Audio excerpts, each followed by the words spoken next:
I just got to call it as we're seeing it. I mean, Rand Paul and Mike Lee were both briefed on this stuff. Now, Rand Paul, about the only vote I got to give him. He voted against Iran sanctions in 2017, along with Bernie Sanders. That's the most important foreign policy vote we've dealt with recently. He voted the right way. Obviously, in the main, I think he's everybody knows what I think of Rand Paul. And even down to I don't trust him to follow through on a lot of these things. That's really the main point. I think Ron Paul, his dad, was crazy and everything, but he absolutely voted as he spoke when it came to war. That's not always the case with Rand, but it was on this sanctions vote. Let's see what he said about. He was with Wolf Blitzer. He's talking about a briefing that senators received on this assassination, and then we'll go to Mike Lee. No specific information given to us of a specific attack. Generalities, stuff you read in the newspaper was given to us. I didn't learn anything in the hearing that I hadn't seen in a newspaper already, and none of it was overwhelming that X was going to happen.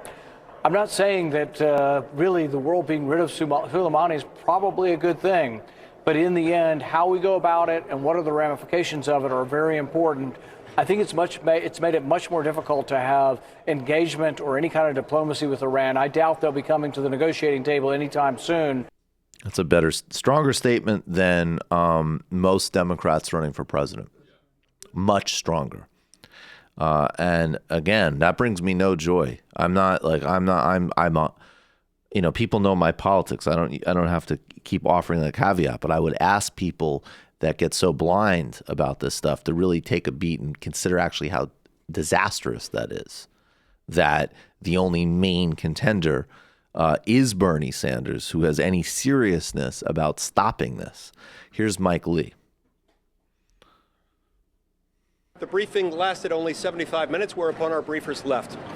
This, however, is not the biggest problem I have with the briefing, which I would add was probably the worst briefing I've seen, at least on a military issue, in the 9 years I've served in the United States Senate. What I found so distressing about that briefing was that one of the messages we received from the briefers was, do not debate, do not discuss the issue of the appropriateness of further military intervention against Iran. And that if you do, you'll be emboldening Iran. It is not acceptable for officials within the executive branch of government, I don't care whether they're with the CIA, with the Department of Defense, or otherwise, to come in and tell us that we can't debate and discuss the appropriateness of military intervention against Iran. It's un-American, it's unconstitutional, and it's wrong. And I hope and expect that they will show greater deference to their own limited power in the future, and to the power that belongs to Congress. This is not about us, it's not about any one of us.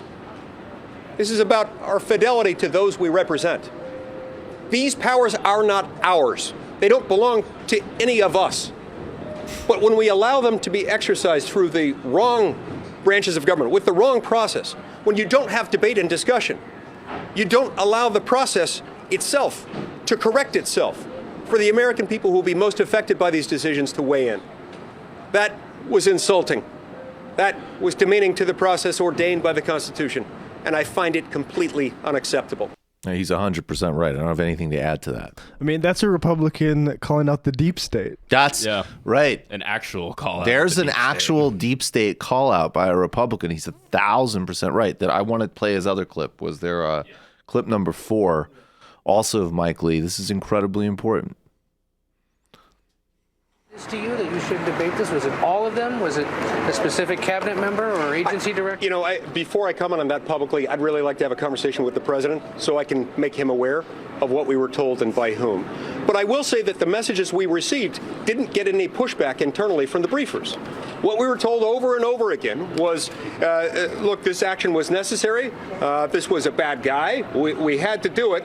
And we can't have division. We can't have dissension within our ranks, within our government, or else it sends the wrong signal to the Iranians. And I think that's completely wrong.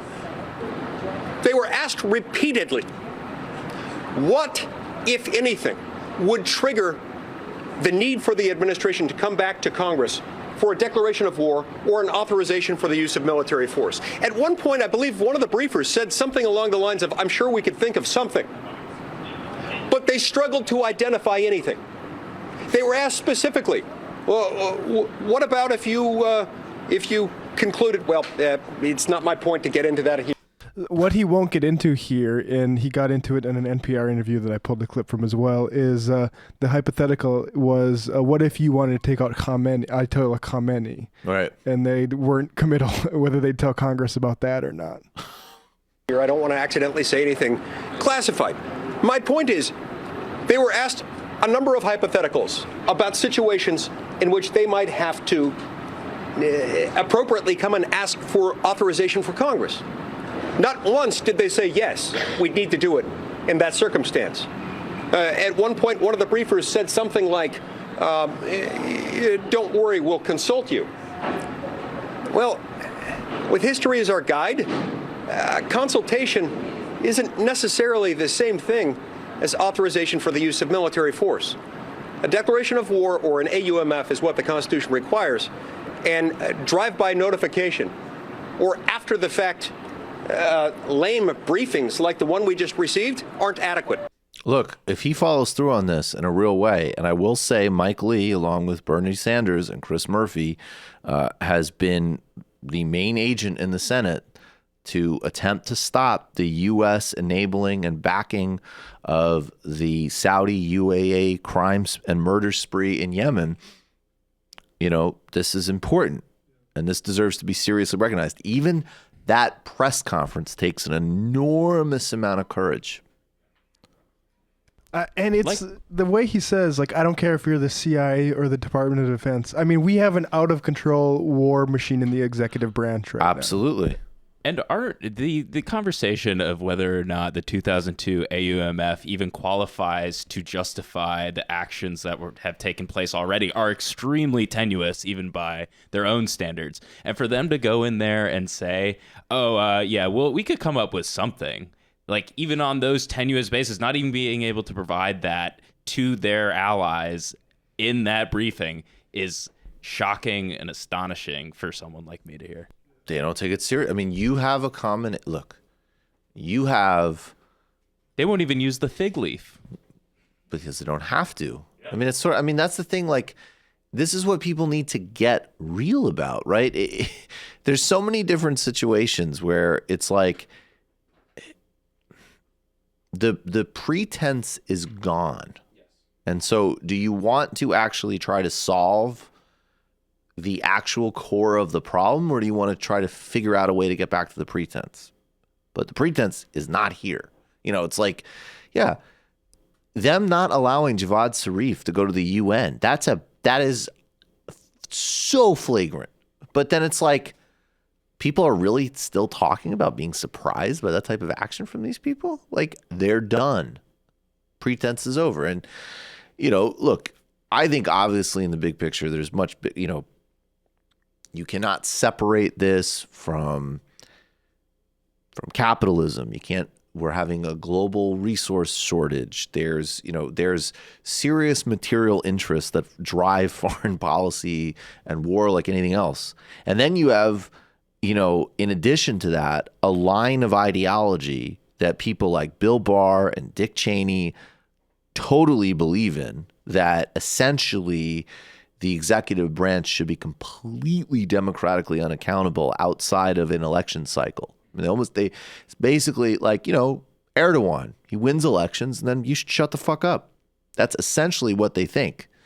And certainly you should have nothing to say about whether or not they want to torture or bomb people or, you know, or get soldiers killed anytime, anywhere they please. And then you have a bunch of people in Congress who don't know, don't care, and don't want to take the risk. You know, I mean, that was the case for so long with Democrats. So, well, we might look weak on that stuff. So, and look, and they support all the basic building blocks and presuppositions and take campaign contributions from defense contractors and oil companies. And, you know, so it all works. I mean, it's no surprise that Gina Haspel was sitting in this briefing after, you know, skating with no consequences after the torture report came out, and comes in and says, AUMF AUMF like Fangool or whatever. AUMF Fangool.